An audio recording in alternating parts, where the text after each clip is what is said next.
Welcome to Art Destinations. My name is Sarah Rhodes, an artist based in Lutruwita, Tasmania. In this episode of Art Destinations, I am in conversation with photographic artist Davide Degano about what it means to be Italian. While studying photography at The Hague, Davide started a project focusing on the people living in Friuli, where he grew up in northern Italy, near the border of Slovenia. As someone who was born in Sicily with Columbian and Slovenian grandparents, identity has always been multidimensional. In the project Sclavanie, Davide started to investigate how people living in this border town see themselves and how they are perceived. The word Sclavanie is a derogatory term for Italian people with Slovenian descent. His work expanded into the project Romanzo Meticcio, which means mixed novel, to look at what it means to be Italian against the backdrop of Italy's fascist history. Art Destinations will be published fortnightly, and each season will focus on one place. The first season explores Venice and aims to provide an understanding of the layer tourists rarely see. This is our second last episode for the season, with the second season focusing on Tasmania and the third, Sicily. Please take a minute to sign up to the email newsletter on the website artdestinations.org and follow this podcast on your hosting platform so you don't miss an episode. In this episode, Davide and I catch up after first meeting in Venice when I was there last year. I became aware of Davide's work when I saw it as part of the Photographic Europea Festival in Reggio Emilia. Pop over to our Instagram page at artdestinations.podcast to see some of Davide's work from the series Sclavanie and Romanzo Meticcio. Welcome, Davide, to Art Destinations. It's great to have you on the podcast. Hello, thanks, Sarah, for having me here. So I just want to acknowledge that this episode is a little step away from the investigation of artists living and or working in Venice. We met in Venice while I was setting up for the Architecture Biennale last year, and you took a train to meet me from Friuli, the town where you grew up and are currently living. So we can imagine Venice as a place to share ideas, which is that Venice has a history of trade and of sharing ideas. So I think the link for me is this idea of sort of this generative place. And when we chatted earlier, you saw many parallels between Friuli and Venice as a place on the margins, where historically there have been multiple layers of culture and history. This is not the time to unpack those ideas, but I did want to say that the tension between the centre and the periphery, together with the notion of fluid boundaries that's emerged in this Art Destinations Venice season, expresses themselves differently in other locations, but nevertheless they exist. So through this conversation we can unpack some of those ideas. The first thing I wanted to discuss is some of the ideas that you're working through in your photographic practice. Now, when I asked you what your photographic practice was about, you essentially encapsulated the idea as what does it mean to be Italian? And I was just wondering what this question means to you.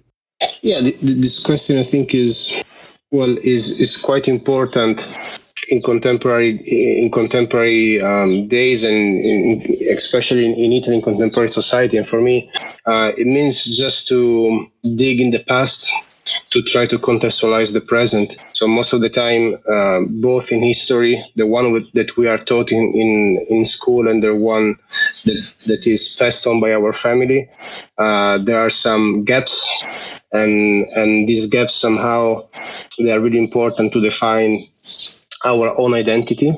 And so asking myself this question helps me to guide my artistic research. Okay.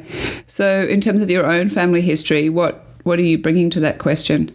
Well, my family is a bit all over the places. That's the reason why I wonder myself, what does it mean to be Italian? Because I was born in Sicily and I grew up in Friuli, both places at the margin, with a different yet similar story. My grandmother on my mother's side, she's originally from Colombia. Instead, my grandmother on my father's side, she's from Slovenia, or better, this place in the border between Friuli and Slovenia that once was Friuli and once was Slovenia, and by the time she reached 25, became Italy. So since I was a kid, I was accustomed to this multicultural environment, and hence the question, what does it mean to be Italian? So were you aware when you were a child living in Friuli that you were, of mixed ethnicity, or was that something that was sort of never crossed your mind? Well, never really in terms of family awareness. clearly, if I see my grandmother, my two grandmothers, they look quite different in terms of skin color and physiognomy. Yet I never really kind of paid much attention to it. But yeah, growing up, there was some sort of, I guess, indirect episodes that made me think once I grew up.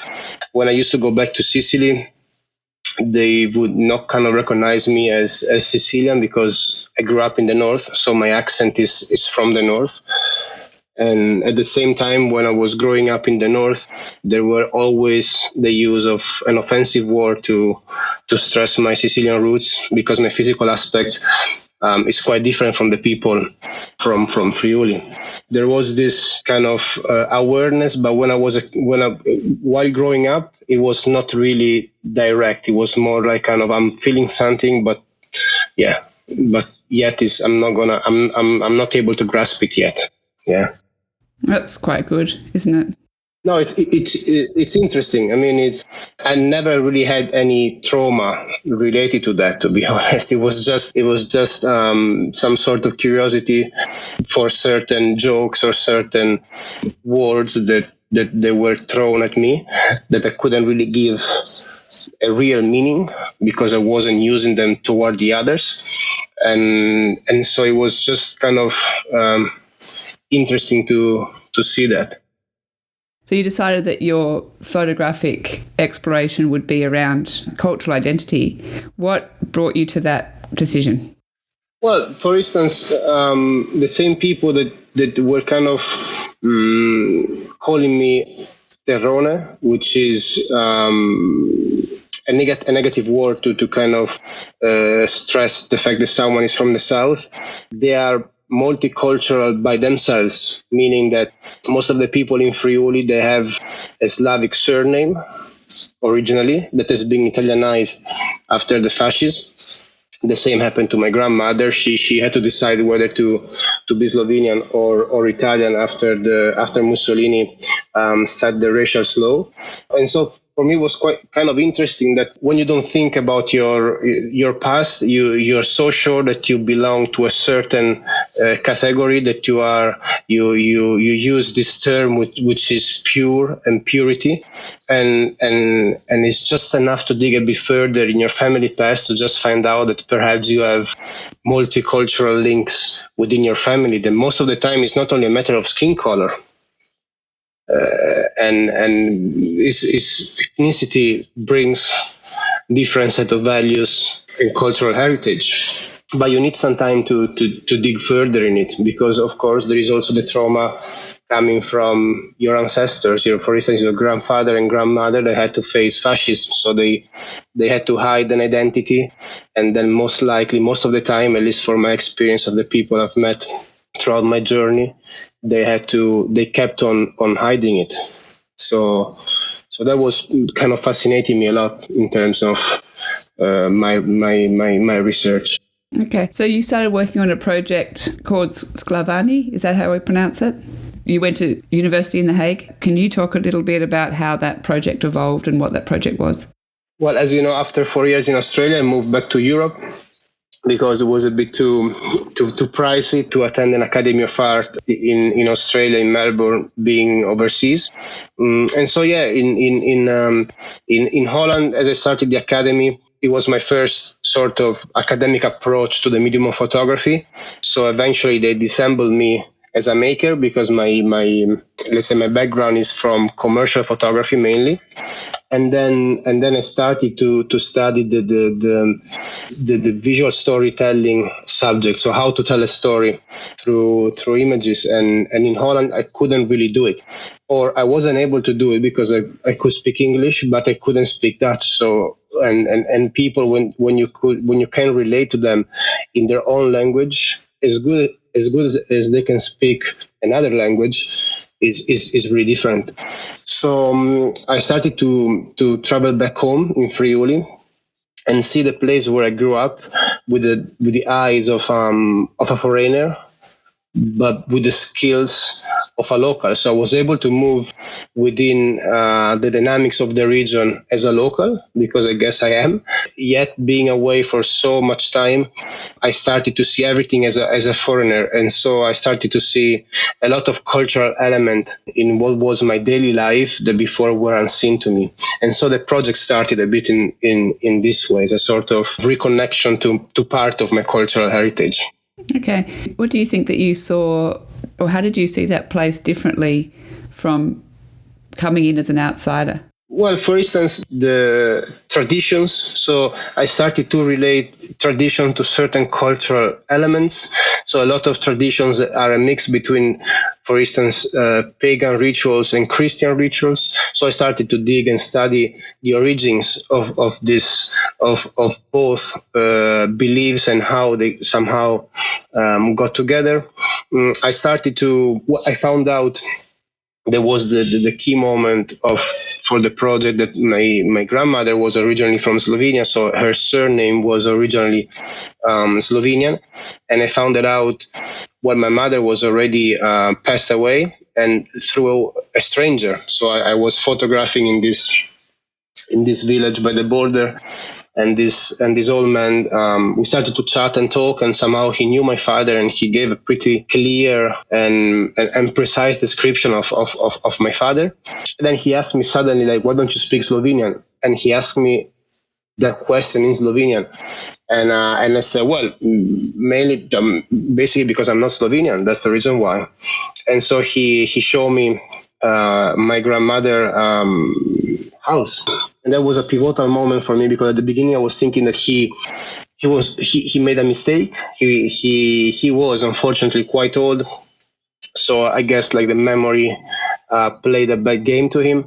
But then I went back home and asked my father, and he confirmed me that.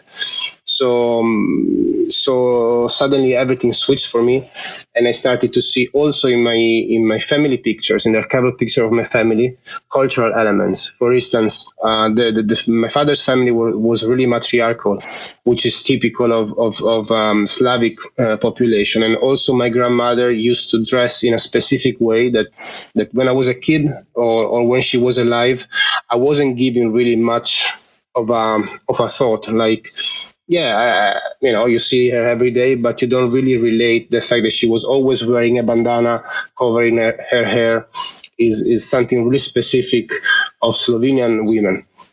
Or these long dresses, and what she was eating and how she was eating, the place she had when the family was all united in during lunch or dinner time, the relation that she had with my grandfather, the type of relation she had. And suddenly I started to put together several dots and do comparison between, for instance, my mom's side of the family and my father's side of the family. And I started to see, cultural elements a bit everywhere, where before I was just thinking was just boring thing that was happening in my life.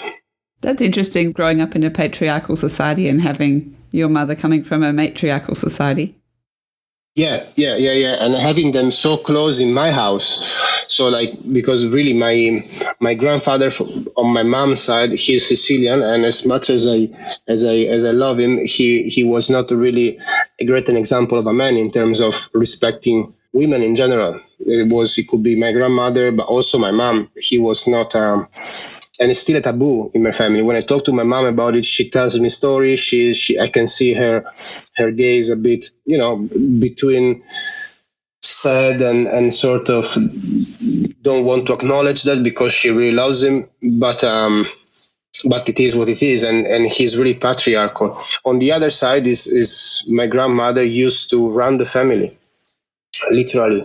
So she was a decision maker, and my grandfather was just a person that was providing the financial means for her to decide the direction for the family. So it was quite interesting, and also the relationship of respect they had one to another. So with my grandfather, the Sicilian side, there was not much of respect toward my grandmother figure, whereas my grandfather on my dad's side, he was really respecting and listening to my grandmother.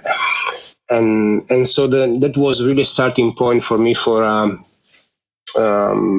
research that is still I'm still doing, because is a lot of documents that I found over the time, of course, are in Slovenian, and Slovenian is a language that I don't speak, so most of the time I have to get the documents translated, or doing it in a bit kind of rough way through Google and all this kind of, and of course then the understanding of the document is my understanding gets a bit slower because I need to reread it, interpret it, but it's quite a fascinating process, I think. Yeah, I'm really intrigued by that.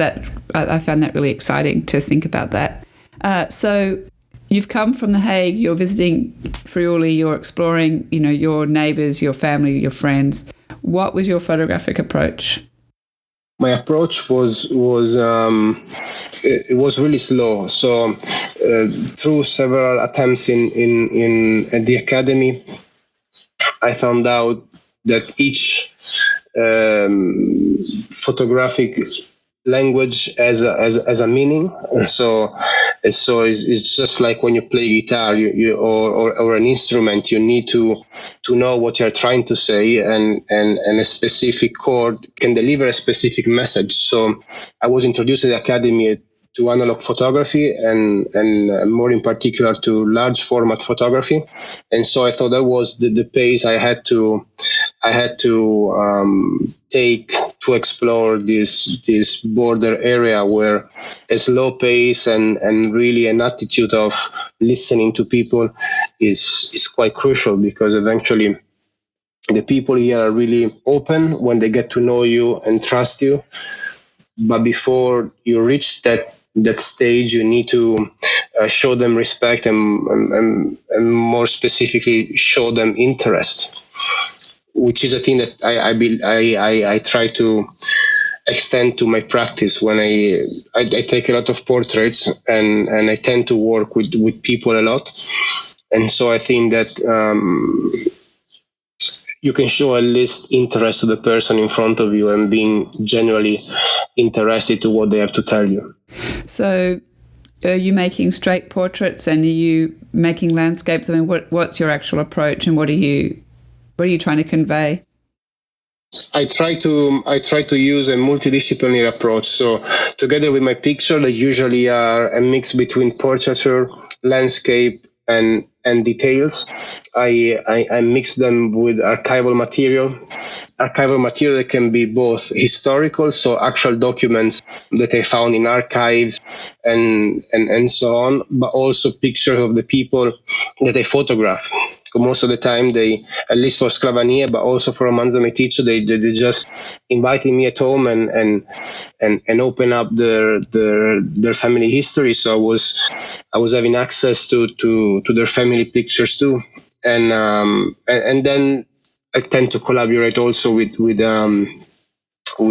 professionals from different fields, and so that usually is my approach. If I have to talk about just my photography, is mainly a mixture between portraiture, landscape, and details, and I tend to do it over a long time period. So it's not a touch and go sort of approach, but most of the time I would just go to visit, to explore, visit a place, sometimes also without the camera. So it was just like to show my face and show and present myself, and then one step at a time I would start to photograph perhaps the landscape, the architecture, and step by step, little by little, I would start to approach the people and create a relationship that will eventually turn into a portrait.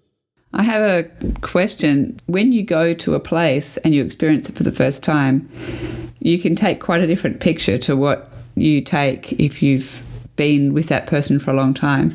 Sometimes the first picture can be the best because there's that freshness, and then sometimes, not that it's the last, because what is the last, but how do you balance that? Because sometimes when you meet someone, you might want to meet them a few times first, but then does that mean that you can miss that first time, or do you take that first time?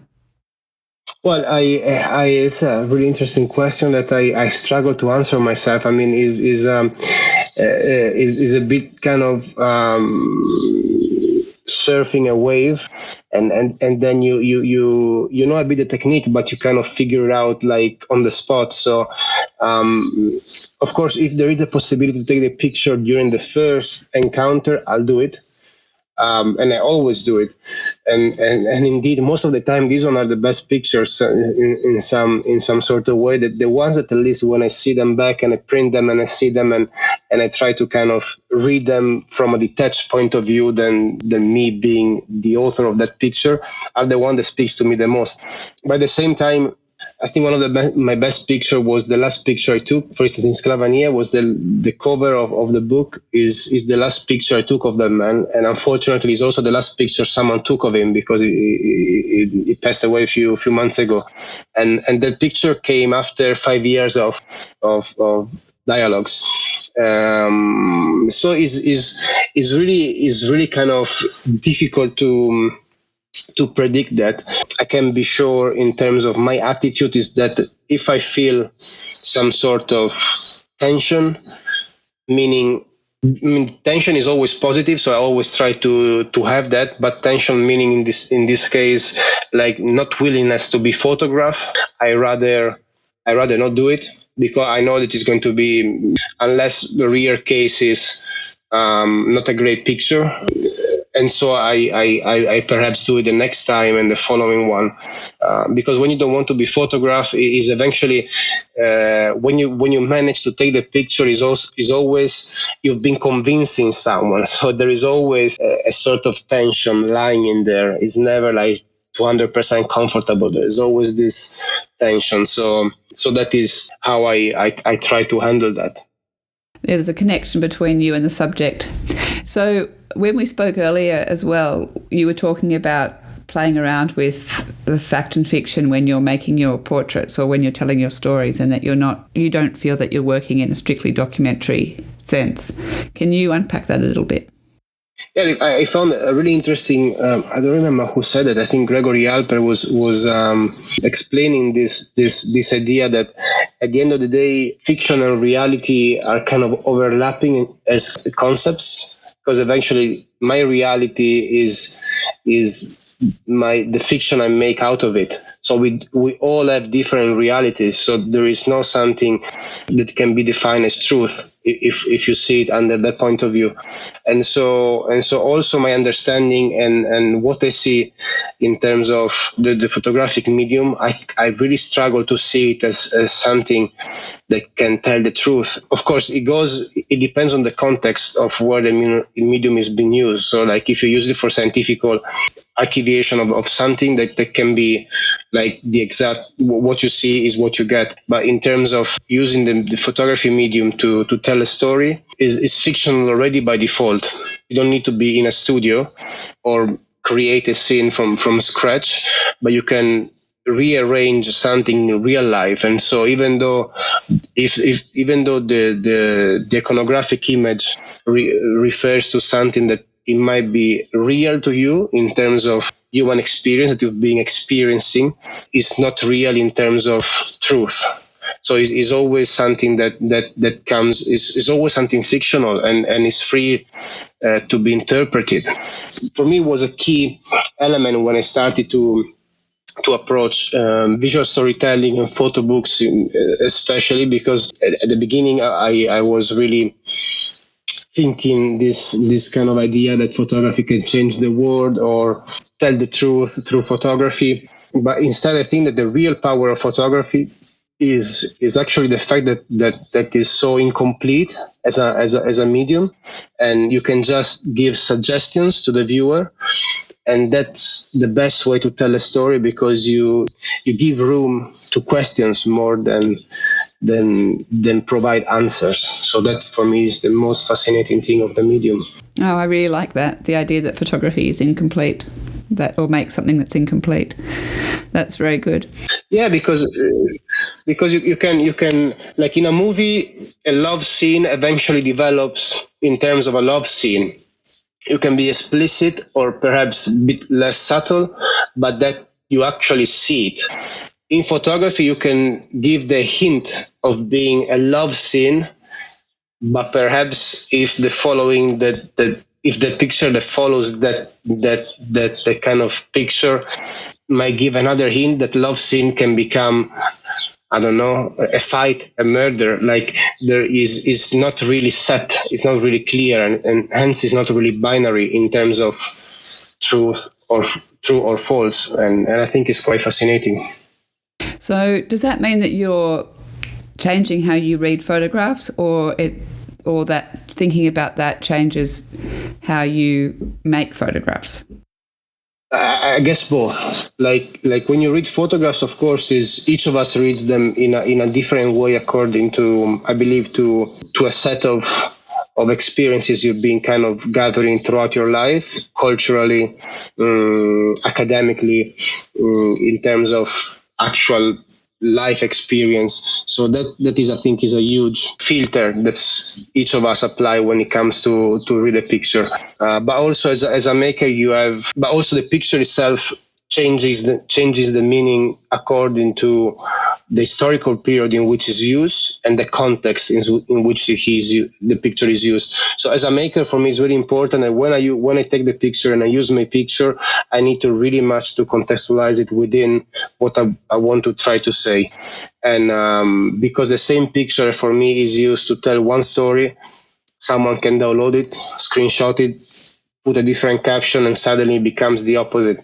As I said before, it's the beauty of the photographic medium, but also something to be really aware of, because it can be, I mean, there's been examples in history where dictatorship were actually stabilized thanks to the use of good design and good images, and proper use of good design and good images to direct the creation of a certain type of culture and way of seeing the world. So I think that as image makers and people that work with visuals in general, we have to be really aware of.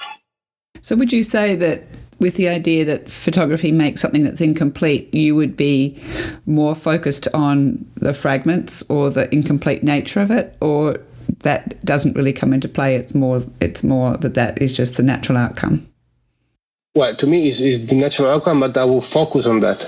I will just stress that element of photography, because as we were talking earlier, or perhaps in Venice too, through my research, I try to raise more questions than give answers. And to me, that is the best way to try to start to understand a specific topic or a specific issues.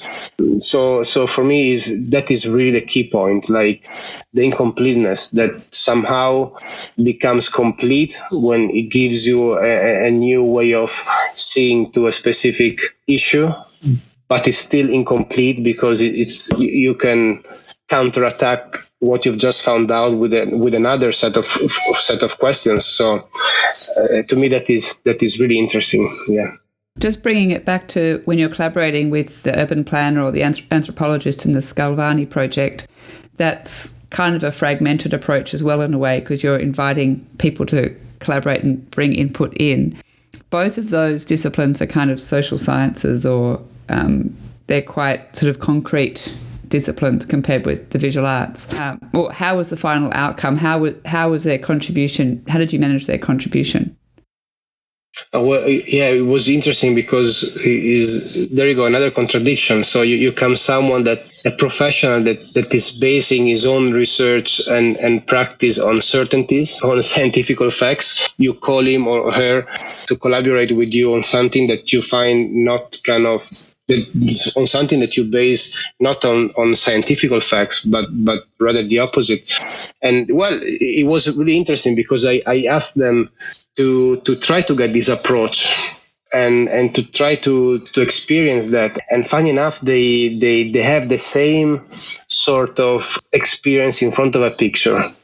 So they may just look at them with more cultural background in terms of their practice. But at the same time, there was some uncertainties, and that's the reason why the research is still going on. Usually, the type of professional researchers, they carry on a research on one topic throughout their career.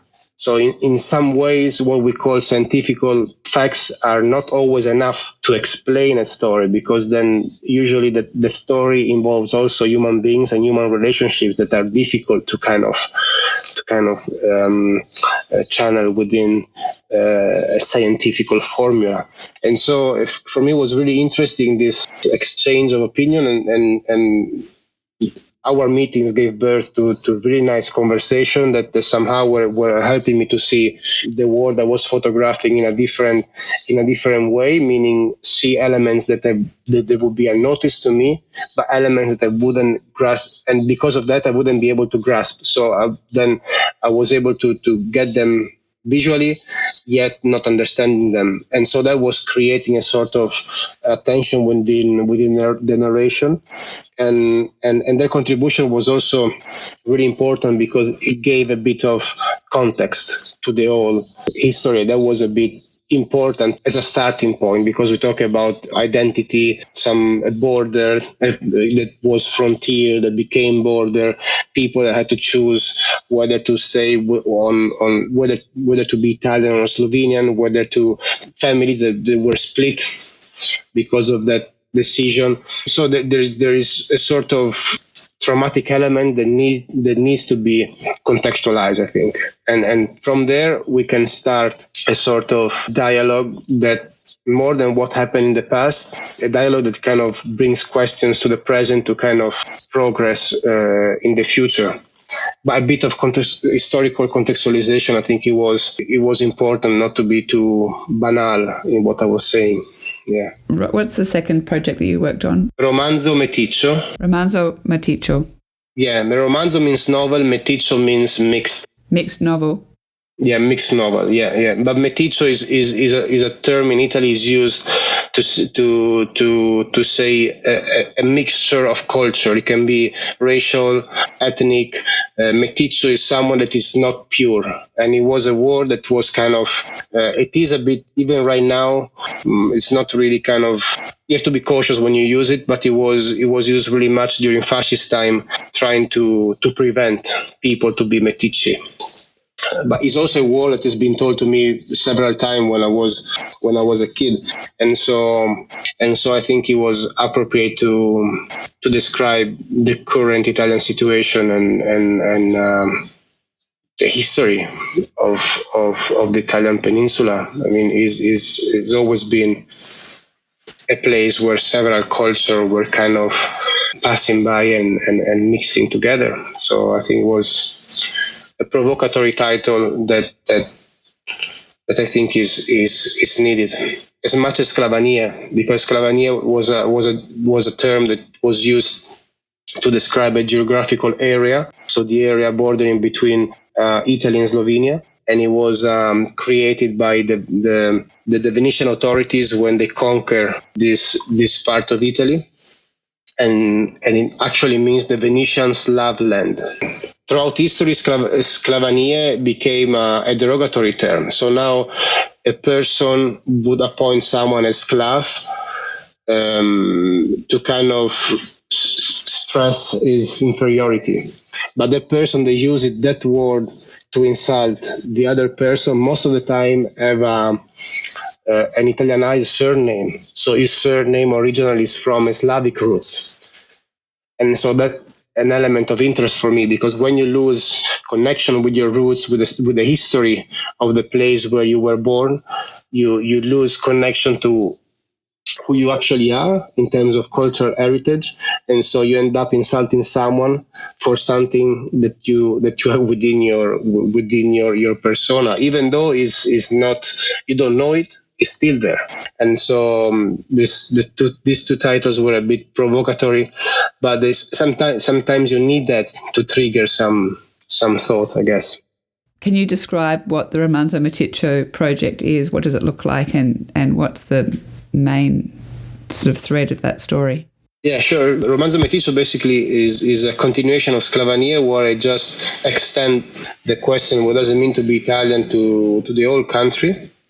So again, as I mentioned before, I start from my family background, and then I moved through the studying of margins. So I try to to give and bring to the table another type of narration than the official one that has been given to us since the unification of the country.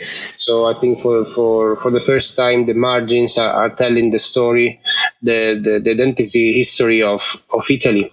Margins that I think now are constituting the core of Italian identity. Yet they have no voice, and they are most of the time not recognized as Italians.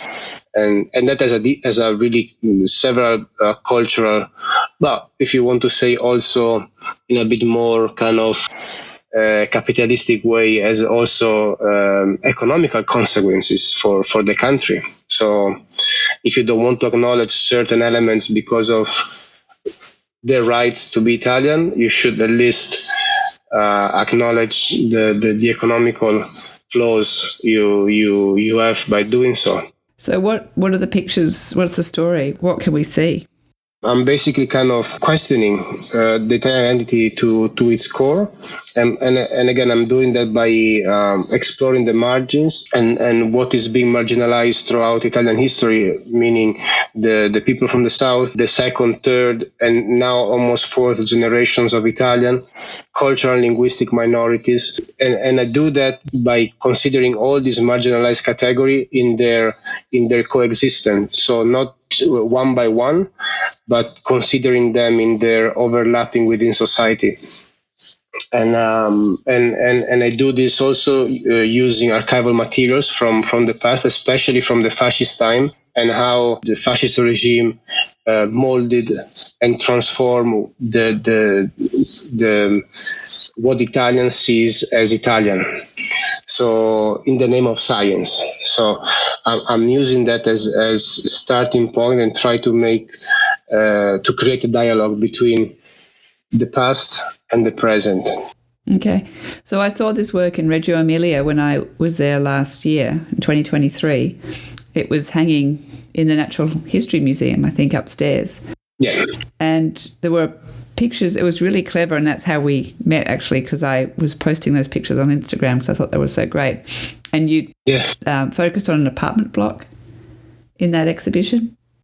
Yeah. The apartment block is social housing, and it was the first apartment my grandfather got when he moved from the south to the north. It was for him almost impossible to find a house because there were literally banners saying we don't rent houses to southerners, and so it was just the only option he had, and the little box with, I don't know if you remember, with the slides inside, was a sort of invitation to step into what it was at the time unknown and to see what was inside. So it was my family. So those were a family picture, and suddenly you see more things you can relate to than what someone else made you afraid of. And that is a bit actually the starting point of the whole project. Then it carries on with the people that live nowadays in those type of apartments, which are Italian, and the society and the Italian government still struggle to recognize as such. We still have, I think, Italy, and I don't remember. I read the other day the other country, which I forgot. I think Germany. I don't remember which one is the only country in the world still that gives citizenship through bloodline, which is quite absurd. Because if you are born from immigrants' parents in Australia, I think you get the Australian passport. If you are born in Australia, in Italy, if you are born from immigrants' parents, you don't get the citizenship. You don't get the passport. You just have a permit that you have to renovate until you are 18, and then you need to start at the age of 16 and a half, 17, the process for getting citizenship, which means you are not fully recognized by your birthplace. And it's absurd because you are born in a place, and even though you have cultural backgrounds, that's what I really believe, that you have cultural backgrounds. So this deform you as a persona, but what creates you as a person, you want it or not, is the place where you're born and raised. Because you pick the accent, you pick the habits, you pick and you mix all of this with the cultural background of, for instance, your parents. And so in Italy, until you are 18, you are not recognized as Italian. And what does that mean? It means that, for instance, when you go, you cannot go on a school trip if the school trip is abroad. So you have to stay at home. You cannot go, or if the school trip is in Italy, when it comes to show your ID, you need to go on a separate line because you don't have an actual Italian ID, but you have a permit. So there is different type of controls that, of course, if when it's not your problem, you think, okay, but it's just, it's not that they do something to you. You just have to go on a different line and show that, and then you go back with your classmates. But we underestimate these little elements in someone else's life. They can create doubts. They can create a sort of uneasiness to do that. To always need to reply why you do that, because your friends, they see you as, you grow up with them, so they see you as local as they can be, but then you have every time to justify the reason why you are there, and I find it quite absurd. The concept of being Italian through bloodline is really much fascist in terms of belief, what is at the base of our society right now, and I think it's quite also scaring that politicians don't see it as really kind of, almost from both sides, I have to say, they don't see it as a really important element to change in our country. And so the project is about that, about the issues we have, but it's not pointing finger to a specific political group or something of this nature. Is actually pointing fingers to ourselves, to our education system. So the images are mainly showing how people live. You see a lot of elements that are common to us, but you see also elements that are foreign to you. For me, certain elements are familiar because I photographed some Colombian descendants, so what I saw at home in terms of food and everything is quite familiar. But it becomes unfamiliar when I photograph some Albanian descendant or some Bosnian descendant or African descendants. But yet there is a lot of familiarity in the rest of it. So is this game of presenting two different elements that coexist in the same household and together with elements from the past. So I've been gathering a lot of articles from magazines that were published during the 30s and 40s that, for instance, my grandfather perhaps had subscribed to. So it's what you were reading daily, and they're quite shocking magazines, like literally shocking. And that is the education my grandparents had. Then I also found school books, school notebooks. So it's what the kids were studying and learning in school in the 30s. And it also is quite shocking. But it's also important to see that more than pointing fingers, to understand the reason why we are as a society right now, because that is the point. And so by kind of connecting the two dots, you should try to be able to raise questions and find solution for the present and future generations. I guess essentially the way of life in a ethnically diverse family in Italy would still have an underlying Italian way of living compared with in Australia. It would be an underlying Australian way of living. But essentially I'm just thinking, if you did that project in another place, how many parallels would you find? I mean, what is it? Is this a universal story? I guess is the question I'm asking. Absolutely. I think it's a universal story, and then there is the country within you do it has a different degree of awareness of that. That can be it. For instance, in Europe, England, France, Portugal, they have an awareness of their colonial past, really, really much there. And there's been studies about that now, like since the 60s, 70s. The awareness that Italy has about its colonial past is almost to zero. The idea is still that we had it only for 5 years and we were not that bad compared to the others. So But the colonies in Africa, which is not true, is almost 100 years if you think about it, because it's 1885 or 1886 to 1941. It's not really 5 years.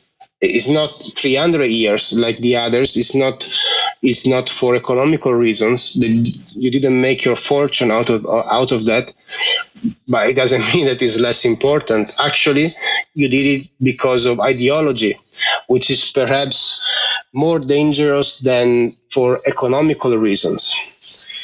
And so that I would see the difference between Italy and the rest, because Italy is also a country of immigrants, and it's really rare to see in a society that colonize a society of immigrants. Usually, who colonize is not a society of people like where their own citizens are emigrating somewhere else. And so this is also the particular case of Italy compared to the rest of European cities. And so that is, I think, the difference. But in general terms, I think is universal story that all countries in Europe and not are facing. Yeah. No, I absolutely think that. Okay, so you've made a project about where you've grown up. Are you considering making something around Sicily and where you were born? Yeah, I think it will be my next step. Yeah, I did Sclavanie where I grew up, Romanzo Meticcio, which is my next work and is coming out right now as a photo book. I mean, soon, I guess, in September. That kind of expands my research to the whole country. And now I want to narrow it down again to Sicily. I have several ideas. I don't know which one to explore first. To me, it's really interesting for the legend of the Testa di Moro or the Black Madonna as worship, or Lombroso, which Lombroso was a researcher that theorized the inborn ability to be a criminal for people from the South. So he made a scientific research, according to him, where he was stating that people from the South, they had some features that in their DNA that were kind of leading them to be a criminal. And he classified, according to a certain ethnographic research, each type of criminal from different parts from the South. So from instance, the Sicilian would be a thief and a murderer. A person from Naples would be a murderer as well. So he created this kind of classification through ethnographic studies. And so I have these 3 or 4 key elements to start a new research in Sicily. Yeah, I feel it as the kind of natural way to carry on my studies. Okay, that's probably a really good point to end, I think, because I'm about to step outside my knowledge. Okay, or even mine. I'm still researching, so I've thrown on the table everything I know. Thank you so much, David. It was really, really interesting, and it was a lovely sort of neat thread from the beginning of your interest to now. So I really appreciate you being so generous and sharing your research with us. Thanks to you for having me. Thanks so much. That's great. Thank you. Thank you for listening to the 7th episode of Art Destinations Venice. In our final episode of the Venice season, we will be in conversation with gastronomer Lorenzo Barbasetti de Prun, who forages for sea fennel seeds and other native salt-loving plants on the island shores in the Venetian lagoon. He wants to innovate our approach to food in order to adapt to the changing climate. Lorenzo explains how tradition is a risk to diversity and the evolution of culture. Please sign up to our fortnightly newsletter, follow artdestinations.podcast on Instagram to see examples of the work featured in our conversations, and follow us on your podcast hosting platform. I'm your host, Sarah Rhodes. Ciao for now.